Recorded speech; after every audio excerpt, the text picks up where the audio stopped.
잠시 기도합니다. 하나님 우리 아버지, 오늘도 저에게 말씀해 주시옵소서. 우리 하나님 친히 손가락으로 쓰신 피 묻은 말씀, 이 귀한 말씀을 주의 성령께서 친히 풀어주시고 깨달아 믿어지게 하시고 하늘의 문이 열리고 우리의 마음 문이 활짝 열려져서 신비한 교통이 있는 은혜의 시간 되게 하옵소서. 예수님의 이름으로 기도합나이다. 아멘. 오늘 성령 강림 주일입니다. 여러분, 기독교의 3대 명절 뭘까요? 당연히 성탄절, 그 다음에 부활절, 그 다음에 뭘까요? 오순절. 오순절은 어떤 날입니까? 성령이 오신 날, 부활하시고 난 다음에 50일째 된 날에 마가요한의 다락방에 120명의 제자들이 모여서 기도할 때에 불의 해같이 갈라지는 역사가 나타났죠. 이 성령이 오신 사건이죠. 그래서 성령이 오셔서 마침내 뭐가 세워졌습니까? 교회가 세워졌지요. 교회가. 그래서 교회의 생일날이 바로 오순절이다, 성령 강림절이다 하는 거죠. 그래서 이 오순절은 영혼을 추수하기 위해서 교회를 세운 날이다, 그렇습니다.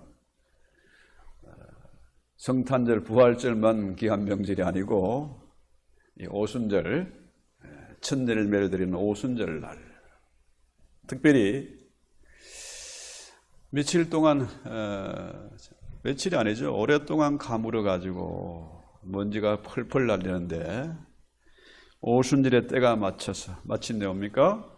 빈들의 마른 물같이 성령의 단비가 내린 정말 아름다운 계절입니다. 자, 오늘 26절을 보면은 내가 아버지께로부터 내게 보낼 보혜사 곧 아버지께로부터 나오시는 진리의 성령이 오실 때에 그가 나를 증언하실 것이요 했습니다. 여기서 보혜사란 무슨 뜻일까요? 파라크레이토스 하는 이 말, 보혜사는 아주 중요한 법률 용어입니다. 법정 용어는. 그러니까 얼마 전에, 한 달 전인가요? 커밍 코트에 갔어요. 코트에 갔는데 상대편에서는 변호사를 대동하고 왔고 우리는 변호사 없이 갔어. 그랬더니 6월 달에 다시 와야 된다고 그러죠. 그러니까 보혜사는 바로 변호사입니다. 변호사. 나를 대신해서 변호해 주는 사람. 그렇죠?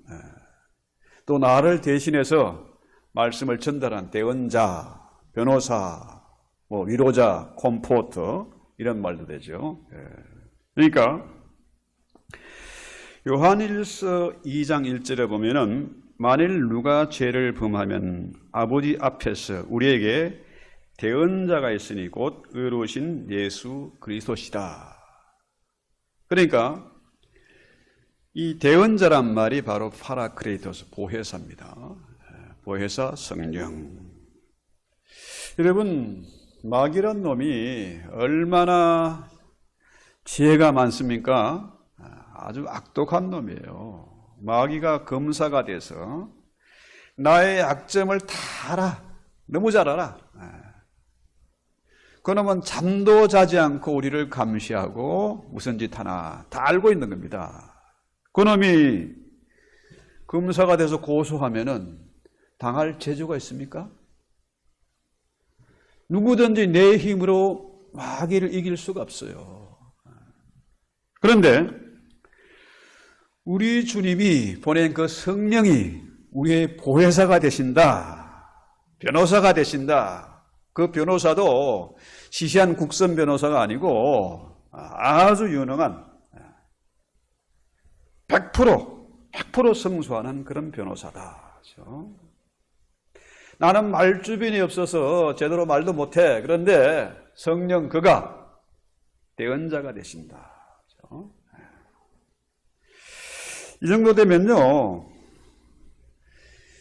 이 유능한 변호사는요, 판결할 때 재판정에서나 판사나 검사나 변호사나 뭡니까? 제일 중요한 게 뭡니까? 증거잖아요, 증거. 증거가 명백한 증거물이 나오면은 이전에 패소했더라도, 그죠? 다시 뒤집을 수 있어요. 명백한 증거가 있으니까. 그래서 이 증거가 바로 뭐냐? 증거.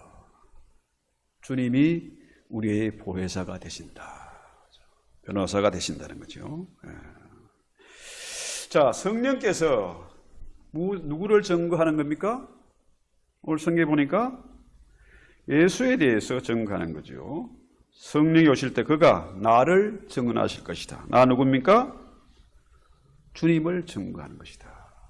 성령이 하는 일은 예수를 증거하는 것이다. 그렇죠?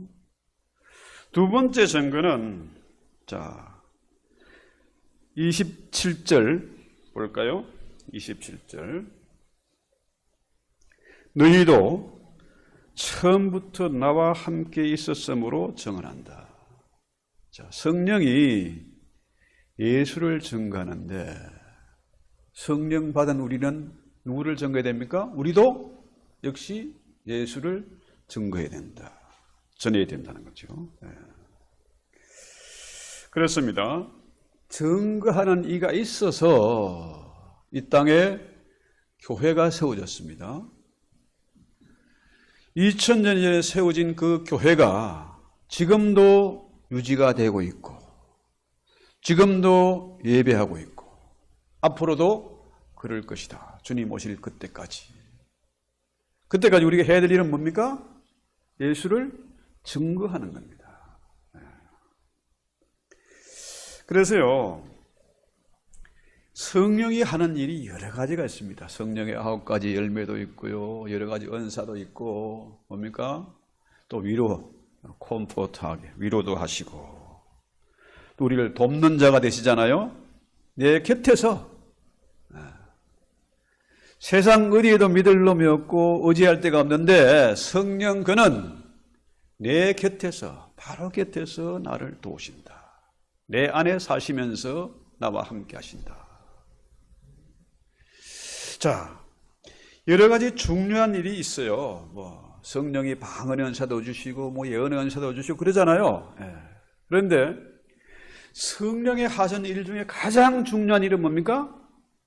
예수를 증거하는 겁니다. 그래서 성령 충만하면 어떻게 해요? 예수를 더 가까이, 더 깊이 알게 되고 예수와 함께하는 그 은혜를 누리게 되는 거죠. 그래서요, 성령이 예수를 증거하는 것처럼 우리가 예수를 증거하면요, 어떤 일이 있을까요? 힘을 주시죠. 능력 주십니다.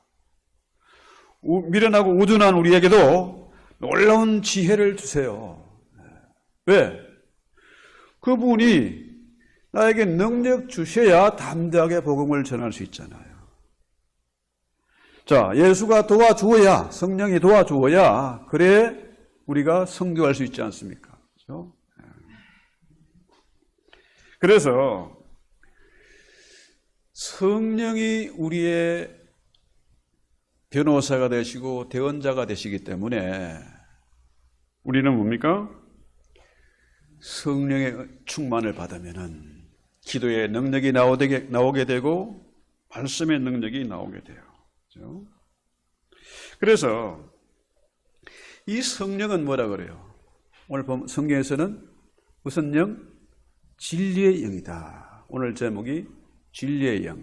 성령이 바로 진리의 영이다 하는 거죠. 그래서 성령의 감동을 받은 사람은 진리를 깨닫게 돼요. 그렇죠?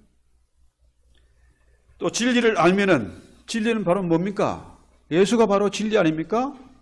내가 곧 길이요 진리요 생명이다. 진리는 바로 예수입니다. 성령이 전하는 것은 바로 예수고, 그래서 성령은 진리의 영이다 하는 거죠. 그래서 성령의 감동을 받은 자는 당연히 뭡니까? 진리를 깨닫고 진리이신 예수를 믿게 된다. 이래서 요한복음 14장 17절에 보면은 그는 진리의 영이라 세상은 능히 그를 받지 못하나니 이는 그를 보지도 못하고 알지도 못함이라. 그러나 너희는 그를 아나니 그는 너희와 함께 거하시며 또 너희 속에 계시겠습니다. 할렐루야. 아주 중요한 말이죠. 자, 살아계신 주님을 받아들이고 그를 믿는다는 것은 뭡니까? 예수는 진리인데 예수님은 뭡니까? 살아계신 하나님. 그렇죠?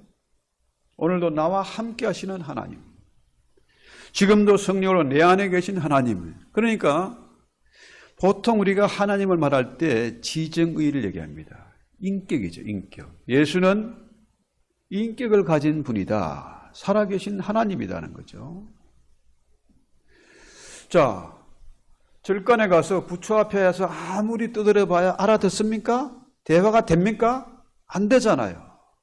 그런데 우리 주님은 인격을 가진 살아계신 분이다 하는 거죠. 그분과는 대화할 수가 있고 교제할 수가 있고 또 가르침을 받을 수가 있다 하는 거죠. 이게 참 놀랍고 너무 감사한 일이잖아요. 주님이 인격을 가진 분이다. 우리 주의 성령은 인격을 가진 분이다 하는 거죠. 그래서 많은 사람들이 성령 충만을 받으면은 혹시 내가 광신자가 되지 않을까? 미쳐버리지 않을까? 내 재산 다 날아가는 거 아니냐? 불안해 하거든요. 말로는 성령 충만 받기를 원하는데 이게 겁나는 거라. 그런데요, 성령은 진리의 영이다. 우리를 광신자 만들지도 않고 우리 그 뺏어가는 분이 아니고 뭡니까? 하나님은 우리에게 너무너무 주시기를 기뻐하는 분이다. 부모가 자식 거 뺏어가면 되겠습니까? 아니잖아요. 하나님은 주시기를 원하시는 분이다 하는 거죠. 그래서 우리가 예배를 통해서나 뭐 길을 가면서나 운전하면서나 언제든지 뭡니까? 주님과 대화할 수 있다는 거예요. 얼마나 감사한 일입니까? 자, 문제는 이 시대가 참으로 편리한 세상이 됐습니다. 풍요로운 세상이 됐어요. 그러다 보니까 어떻게 됐습니까? 사람들이 진리가 뭔지를 몰라. 그렇죠? 참 심각한 문제입니다. 보통 옛날에는 참 배고픈 시절이었습니다. 조선시대에 양반들에게 착취를 당하고 또 일제시대에 매놈들에게 또 착취를 당하고 그러니까 어떻게 해요? 자, 어떻게든지 나는 자식들만큼은 공부시켜야 되겠다. IQ가 있어야 돼요. IQ. 자, 인텔리전스 코션 하는 거죠. IQ. 아는 것이 힘이다. 그죠? 그래서 자식들 성공을 위해서 부모는 허리띠 졸라가면서 항소 팔아가면서 공부시켰어요. 그래야 성공하고 출세하니까. 그죠? 그래서 학교에서도 뭡니까? 열심히 배우고 학원에서 예상 문제집 다 가지고 딸딸 배우고 해가지고 명문대 가고 고시 패스하고 했지 않습니까? 그런 사람들이 정부의 요직을 차지하고 언론인이나 사법부나 다 들어갔으니까 어떻게 해요? 이 나라가 엉망이 되는 겁니다. 엉망이. 보통 뭡니까? 이들이 인간성이 대먹지 않았거든요. 자기밖에 몰라. 이래 되니까 어떻게 해요? 돈과 권력에 미쳐가지고 쾌락을 쫓아가는 거죠. 타락하는 거죠. 야, 이거 안 되겠다 싶어가지고 20세기 후반부터는 EQ라는 게 등장했죠. EQ를 사람들이 강조했어요. 감성지수. 그래서 사람과의 소통, 인간관계가 중요한데 IQ만 높아가지고 안 되겠다 이거. EQ가 중요하다 했거든요. 그런데 지금은 뭡니까? 이 시대가 뭐 빅데이터니 무슨 슈퍼컴퓨터니 양자 컴퓨터 뭐 AI 뭐 별의별 게 다 나와가지고요. 이거 개발한 사람들도 지금 세상이 앞으로 어떻게 변할지 두려운 겁니다, 지금. 너무너무 빨리 변하고 있어요.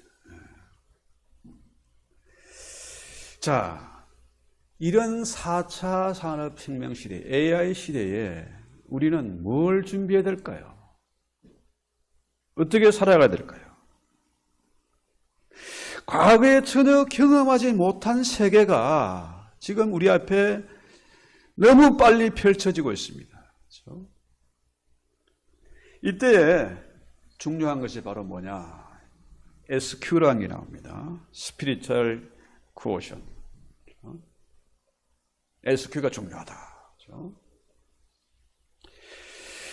SQ 지수가 높아야 인간이 인간다워질 수가 있다는 거죠. 영성지수지요. 내가 누구인지, 내 인생의 의미와 목적은 무엇인지, 나는 무엇을 위해서 살아야 하는지, 이 사명이 무엇인지를 알아야 된다는 거죠. 이걸 누가 가르쳐주냐? 성령 하나님이 가르쳐주신다.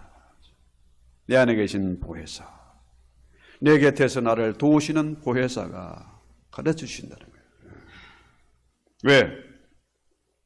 성령은 진리의 영이라는 거예요. 진리의 영. 성령 그가 결코 우리를 망하게 하지 않습니다. 잘못되게 하지 않아요. 적어도 성령지수, 그죠? 영성지수가 있어야 된다는 거죠. 자, 그래서 이 성령은 우리 안에 거하십니다. 우리 안에. 그래서 우리가 부모가 실수로 나를 낳은 게 아니고 뭡니까? 너희가 이전부터 나와 함께 있었다 그러잖아요. 그렇죠? 주님이 우리를 이 땅에 보내신 겁니다. 뭐 하라고요? 예수를 증거하라고. 그렇죠? 네 혼자 살려고 아둥바둥하지 말고 더불어서 함께 잘 살기 위해서 하나님의 나라의 복음 전파하기 위해서 우리를 부르신 거예요. 자, 그래서 적어도 우리는 하나님의 콜링을 받은 존재입니다. 다 소명을 받은 사람들이라. 목사만 아니고 우리 모두가 하나님의 콜링을 받은 사람들이다. 자, 우리가 이 땅에서 할 사명이 있다는 거죠. 우리 사명은 뭡니까? 예수를 증거하는 거예요. 그래서요, 고린도전서 12장 3절에 보면은 하나님의 영으로 말하는 자는 누구든지 예수를 저주할 자라 하지 아니하고 또 성령으로 아니하고는 누구든지 예수를 주시라 할 수 없느니라. 자, 성령 받은 사람이 예수를 저주할 수 있겠습니까? 성령은 바로 진리의 영이고 예수의 영인데 하나님이 보내신 영인데 그 하나님을 저주할 수가 없잖아요. 그렇지 않습니까? 여러분, 바울도 사울일 때는 어떻게 해요? 저놈은 잡아 죽여야 될 놈이고 죄인이다는 거죠. 그런데 그가 주님 만났을 때, 그죠? 다메섹에서 주님의 음성을 들었을 때 그가 완전히 ቁ꾸라졌습니다. 아하, 저놈은 죄인이 아니고 우리 모두의 죄를, 내 죄뿐만 아니라 모든 인류의 죄를, 오고 오는 시대의 모든 인류의 죄를 대신 지신 분이다. 비로소 바울이 주님 만나고 난 다음에 성령을 받으니까 이 놀라운 진리를 깨달은 거예요. 그래서 그가 어떻게 됐습니까? 바울이 복음 전파자가 됐잖아요. 생명 걸고 매맞아 가면서 감옥에 갇혀가면서 수없는 위기를 넘기면서 어떻게 해요? 복음 전거했잖아요. 그래서요, IQ보다 EQ보다 더 중요한 게 SQ다. 영성지수다. 그러면은 성령은 어디에 거하십니까? 우리 안에란 말은 뭡니까? 우리 안에는 뭐 밥통 안에 있나? 뭐 심장 안에 있나? 아니면 여기 뭐 브레인 속에 들어있나? 어디 있습니까? 성령이? 마음 속에 계시잖아요. 마음 속에. 성령이 마음 속에 계신다. 그래서 이 성령은 바로 마음에서부터 시작되는 겁니다. 예수님의 제자들도 예수의 마음을 알지 못했어요. 그래서 엉뚱한 소리 했지 않습니까? 누가 크냐? 누가 한 자리 할 거냐? 그랬잖아요. 그런데 성령을 받아가니까, 성령이 그들 마음속에 들어오니까 비로소 주님의 마음을 이해하게 되고 성경의 말씀을 깨달아 믿어지게 된 겁니다. 성경의 비밀이 열린 거예요. 이 마음이 중요한 겁니다. 그래서 성경이 뭐라 그래요? 너희 안에 그리스도 예수의 마음을 품어라. 그렇죠? 내 안에 성령이 가시면은 내 생각이, 내 마음이 어떻게 해요? 주님처럼 바뀌어 가는 겁니다. 그렇죠? 바울이 그랬던 것처럼 성령이 우리 마음의 중심에 오시면은 주님의 뜻을 이해하고 깨닫고 전하게 되는 거죠. 그래서 가장 중요한 건 뭡니까? 우리의 마음을 열어야 돼요. 이 고집불통, 자존심만 강하고 쓸데없이 이거 고집을 꺾고 마음을 열어야 된다는 거죠. 그래서 로마서 5장 5절에 보면은 소망이 우리를 부끄럽게 하지 아니하면 우리에게 준 성령으로 말미암아 하나님의 사랑이 우리 마음에 부은 바 됐다. 성령이 우리 마음에. 그렇죠? 자, 그래서 이 성령이 우리 안에 거하시면은 믿음으로 하나님의 일을 감당할 수가 있다. 하나님의 역사에 동참할 수가 있다는 거죠. 자, 그래서 우리가 예수를 믿는다. 믿음이란 건 뭐냐면요. 믿음은 용기 있는 자가 가집니다. 여러분 잘 아시는 대로 아브라함이 갈 바를 알지 못했습니다. 그의 고향 땅 갈대우를 떠난 것은 뭡니까? 쫌생이들은 못해. 그런데 아브라함은 용기가 있었어요. 그래서 고향을 떠나서 뭡니까? 약속의 땅으로 가는 거잖아요. 그래서 예수를 믿는다. 예수 믿는다. 이거는 엄청난 용기가 필요한 겁니다. 용기가 필요해요. 왜냐하면은 나는 아주 연약하고 지혜롭지도 못하고 능력도 없어요. 그런데 우리 주님은 어떤 분입니까? 만왕의 왕이시고 만주의 주가 되시고 나는 가장 낮고 비천한 자인데 우리 주님은 가장 높은 분이라. 그렇죠? 그런 하나님을 믿는 겁니다. 그분과 교제할 수가 있는 거죠. 나는 보잘것없지만 예수는 정말 위대한 분이라. 그렇죠? 그래서 가장 낮고 천한 연약한 내가 주님을 믿는다. 주님께 내 인생을 맡긴다는 겁니다. 엄청나죠? 예수님께 내 인생을 맡기는 거예요. 그분은 믿을만하고 능력이 있거든요. 그래서 이런 마음이 생기게 하는 것이 뭐냐? 성령의 역사다. 내 안에 성령이 거하시기 때문에 예수를 믿게 되는 거예요. 자, 이 시대의 문제가 뭡니까? 정말 풍요롭고 편리한 세상이 됐어요.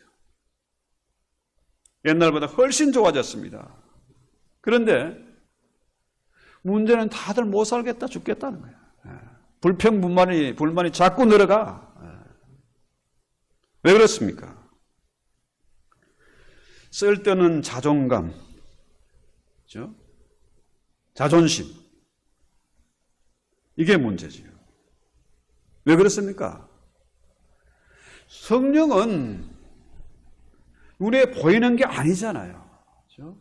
보아야 할 것을 보지 못하고 들어야 할 것을 듣지 못하기 때문에 내 인생이 어디로 가는지, 어디로 가야 할지 이걸 모르는 거죠. 어떻게 살아야 가치 있는 것인지 모르니까 엉뚱한 짓을 하게 된다는 거죠. 그래서 성령이 우리에게 영감을 주십니다. 성령이 우리가 성경 읽을 때 그 말씀이 무엇인지 깨달아 믿게 하시고 우리의 심령을 밝게 해주신다. 우리의 마음의 상태를 정확하게, 희미하게가 아니고 정확하게 보여주신다. 그래서 성령이 내 안에서 밝히 보여주시면은 모든 근심과 걱정이 사라지고 불안도 사라지고 뭡니까? 내 약함을 몰아내 주시는 거죠. 나를 변화시키는 겁니다. 성령은 사람을 변화시켜요. 그래서 우리가 힘들고 외롭고 답답한 일이 있을 때에 성령 하나님께 자꾸 물어봐야 돼요. 그가 진리의 영이니까 진리를 가르쳐줘요. 망할 길이 아니고 죽을 길이 아니고 진리의 길을 가르쳐주신다. 요즘 옛날 사람들은요, 무당을 찾아가고 점쟁이 물어봤습니다. 요즘은 또 뭐 AI, 뭐 제미나이고 뭐 챗 GPT고 뭐 이런 나와가지고 그놈한테 자꾸 물어봐. 자, 그런데 참 진리는 누구에게 물어봐야 됩니까? 성령 하나님께 물어봐야 돼요. 그가 진리를 가르쳐 줍니다. 그렇죠? 인간은 영적인 동물이잖아요. 그렇죠? 짐승에게는 영이 없어요. 아무리 큰 짐승도 영이 없습니다. 그러나 인간은 영적인 동물이니까 성령 하나님께 물어봐야 된다. 그분과 교제해야 된다. 그래서 이 시대의 교회의 문제, 성도들의 문제가 뭐냐 하면은 성령 하나님께 물어보지 않는 거라. 자, 무당은 찾고 점쟁이 찾고 인공지능한테 물어보는데 성령 하나님께 물어보는 것이 제일 중요하다는 거예요. 그래야 성령의 사람이 되고 그래야 예수의 사람이 된다는 거죠. 자, 여러분 잘 아시는 그 허드슨 테일러 선교사, 영국 선교사인데 중국의 그 보통 선교가 해안선을 따라서 이루어졌습니다. 초기에. 그런데 해안선에는 사람들도 먹고 살만하고 발달한 데인데 내륙 지방엔 들어간 선교사가 없어. 그래서 이 허드슨 테일러가 내륙 선교사로 최초로 들어간 사람입니다. 그런데 아무리 힘을 쓰고 애를 쓰고 뭐 전파하려고 해도 성과가 없어요. 아무리 노력하면 노력할수록 본인에게도 의심이 생기고 열매가 안 보이니까 어떻게 해요? 실망하고 좌절하게 되죠. 그때 그 누이한테서, 여동생한테서 편지가 왔어요. 오빠는 포도나무 가지에 불과하니까 그분께 맡기고 의지하면서 쉬어라. 영 쓰지 마라. 힘 빼지 마라. 그런 내용입니다. 그렇습니다. 포도나무 가지가 영양분 끌어올리고 뭐 열매 맺으려고 애를 쓸 필요가 없잖아요. 애를 쓸 필요가 없는 겁니다. 가지는 나무에 붙어 있기만 하면 되는 거예요. 가지가 나무에 붙어 있으면은 자연히 영양분을 끌어올리고 꽃이 피고 열매를 맺는다. 그래서 여동생의 편지에 도전을 받고 그부터 인간적인 노력을 포기하고 주님께 자신을 완전히 맡겼다. 예수 믿는다는 것은 주님께 내 인생을 맡기는 겁니다. 내 힘으로 영쓰고 애쓰지 말고 주님께 나를 맡기는 거예요. 그래서 그 후부터 놀라운 열매가 생기게 되고 큰 업적을 남기게 됐어요. 그래서 영국의 이제 캐릭 총회에 와가지고 이런 봉을 했습니다. 저는 중국에 가서 패배를 당했고 그래서 승리를 강구했으나 승리는 도무지 오지 않았습니다. 그러나 어느 날 저는 믿었습니다. 그랬더니 진짜 예수를 믿었더니 승리가 왔습니다. 그렇습니다. 우리가 예수를 믿습니까? 믿는다면은 내 안에 계신 성령, 진리의 영의 음성을 들어야 됩니다. 내 인생을 주님께 맡겨야 됩니다. 포도나무는 가지에 붙어 있어야 됩니다. 쓸데없는 고집, 자존심 버리고 예수 믿는 저와 여러분이 되어야 되겠습니다. 특별히 2026년 성령 강림 주일에 우리는 다시 한번 이 말씀을 확인하고 우리 찬송하고 기도합시다. 191장 찬송합시다.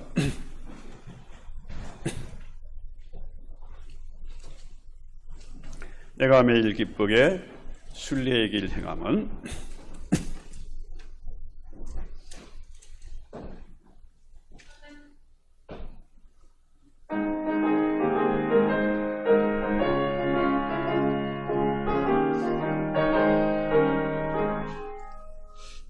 내가 매일 기쁘게 순례의 길 행함은 주의 팔이 나를 안보하느라 내가 주의 큰 복을 받는 참된 비결은 주의 영이 함께함이라 성령이 계시네 할렐루야 함께하시네 좁은 길을 걸으며 밤낮 기뻐하는 것 주의 영이 함께하리라 전에 죄에 빠져서 평안함이 없을 때 예수 십자가의 공로 들고 그 발 아래 엎드려 참된 평화 얻음은 주의 영이 함께하리라 성령이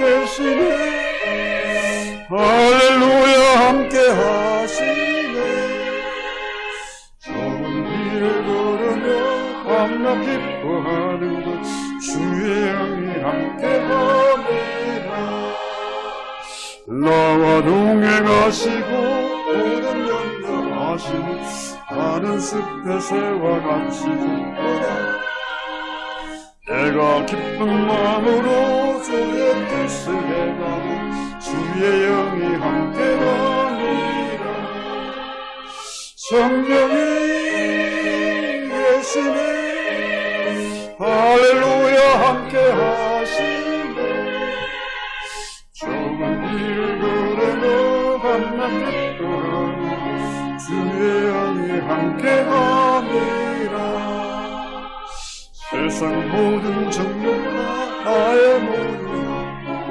십자가에 이미 못을 박았네. 밤이 지나고 일었으니 주의 영이 함께하니라. 성령이 예수를 할렐루야 함께하시네. 좋은 길을 걸으며 밤낮 기뻐하는 주의 영이 함께하니라.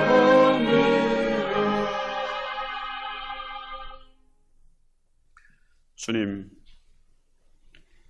오늘 성령 강림 주일에 주의 영이 다시 한번 우리를 새롭게 하시고 주의 사람으로 만들어 주시옵소서.